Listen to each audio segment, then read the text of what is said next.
Hello friends, welcome to English today by Rajesh sir. Friends, आज हम English के top 10 idioms और फ्रेजेस के बारे में पढ़ेंगे। फ्रेंड्स, इडियम्स और फ्रेजेस मुहावरे के रूप में आते हैं या वाक्यांश के रूप में आते हैं। इसमें सब्जेक्ट वर्ब नहीं होती, फिर भी इनका अर्थ कुछ अलग ही होता है। देखने में कुछ और, लिखे हुए कुछ और, लेकिन अर्थ डिफरेंट होता है, जो कि कम्पिटिटिव एग्जामिनेशंस में खूब पूछे जाते हैं। तो फ्रेंड देख लीजिए, सबसे पहला है apples of one's eye. Friends, इसको बोलते हैं, ठीक है, आँख का तारा। ठीक है, आँख का तारा, जिसको आप हिंदी में दुलारा और प्यारा भी बोल सकते हो, जिसको विलव्ड इंग्लिश में फेवरेट, चेरिस्ड, ठीक है, वन, चेरिस्ड वन। जैसे एग्जाम्पल के तौर पे देख लेंगे, Ram is an apple of my eye. Ram मेरी आंखों का तारा है।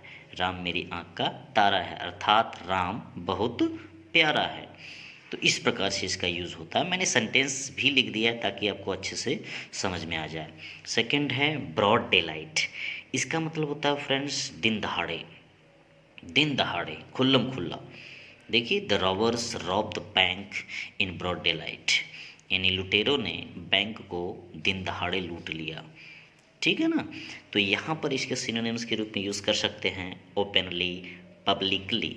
ये आप भी जानते हैं, ओपनली का मतलब भी होता है, पब्लिकली का मतलब भी होता है सबके सामने, खुल्लम खुल्ला। थर्ड है friends by leaps and bounds. इसको हिंदी में कहते हैं दिन दूनी रात चौगुनी। दिन दूनी और रात चौगुनी। जैसे India is developing by leaps and bounds now. Bharat इस समय दिन दूनी रात चौगुनी विकास कर रहा है, अर्थात India is developing swiftly now. तो इसको सिनोनिम्स के रूप में स्विफ्टली, स्पीडली भी बोल सकते हैं। फोर्थ है chicken hearted. Friends, chicken hearted का हिंदी होता है कायर, जो डरपोक हो।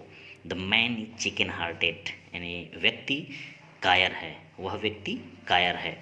तो यहाँ पर देख लीजिए, कावर्डली के रूप में इसका यूज़ किया जाता है, जबकि लिखा हुआ ना जाने क्या क्या है। देखिए, चिकन, हार्टेड, ये दोनों अलग अलग शब्द हैं, लेकिन इनको मिला करके यहाँ पर कायर अर्थ मीनिंग दे रहा है, इसलिए इडियम्स और फ्रेज हैं।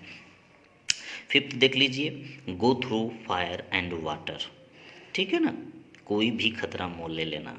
और इसको सिनोनिम्स रूप में कहते हैं take the bull by the horns, यानी आ बैल मुझे मार। इसकी हिंदी ये भी होती है, आ बैल मुझे मार। यह नहीं देखना कि उसमें नुकसान है कि लाभ है, खतरा ले लेना। He is always ready to go through fire and water. वह हमेशा, ठीक है, कोई भी खतरा मोल लेने के लिए ऑलवेज रेडी, तैयार रहता है। ठीक है, इस प्रकार से हम इसका यूज़ करते हैं। सिक्स्थ है नल एंड वाइड। इसको बोलते हैं invalid, of no effect, useless, यानी जिसका कोई यूज़ ही ना हो, बेकार। देखो, बेकार के रूप में। द जज declare the case null and void. न्यायाधीश ने मामले को बेकार घोषित कर दिया। तो फ्रेंड्स, इसका भी प्रयोग बड़ा इंपॉर्टेंट है, नल एंड वाइड। देखने में देखिए ना जाने कैसा लिखा हुआ है, लेकिन इसका हिंदी अर्थ बेकार के रूप में है। इनवैलिड भी यूज़ कर सकते हो, ऑफ नो इफेक्ट इसका अलग सिनोनिम्स होता है। किथ एंड कीन, एक्वेंटेंसेस या फैमिली, यानी जो रिलेटिव्स होते हैं, जो हमारे सगे संबंधी होते हैं, जो हमारे, ठीक है, पहचान वाले होते हैं, उसको किथ एंड कीन बोलते हैं। देखिए लिखा हुआ है एक शब्द में, बंधु बांधव। They are my kith and kin, वे मेरे बंधु बांधव हैं, मेरे जान पहचान के हैं, मेरे सगे संबंधी हैं। ठीक है ना। तो कीथ एंड कीन का ऐसे प्रयोग होता है। आठवां है फ्रेंड्स बाय हुक और बाय क्रुक। इसका मतलब होता है हर तरीके से।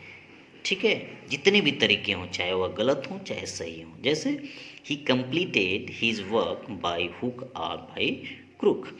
वह अपने कार्य को, ठीक है, हर तरीके से पूरा किया। कंप्लीटेड मीन्स पूरा करना। वह अपने कार्य को हर तरीके से पूरा किया, अर्थात यह नहीं देखा कि वह तरीका गलत है या सही है, उसका यूज़ करके उसने पूरा किया।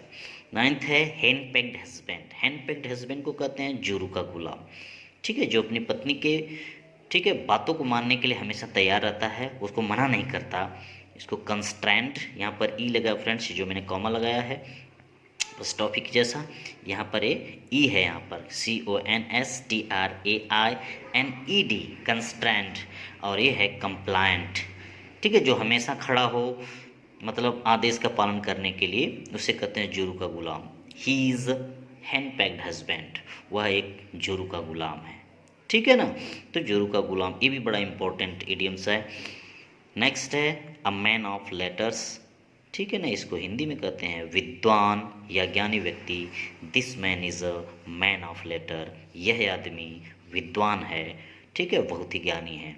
इसको एक शब्द में स्कॉलर भी बोलते हैं फ्रेंड्स, SCHOLAR।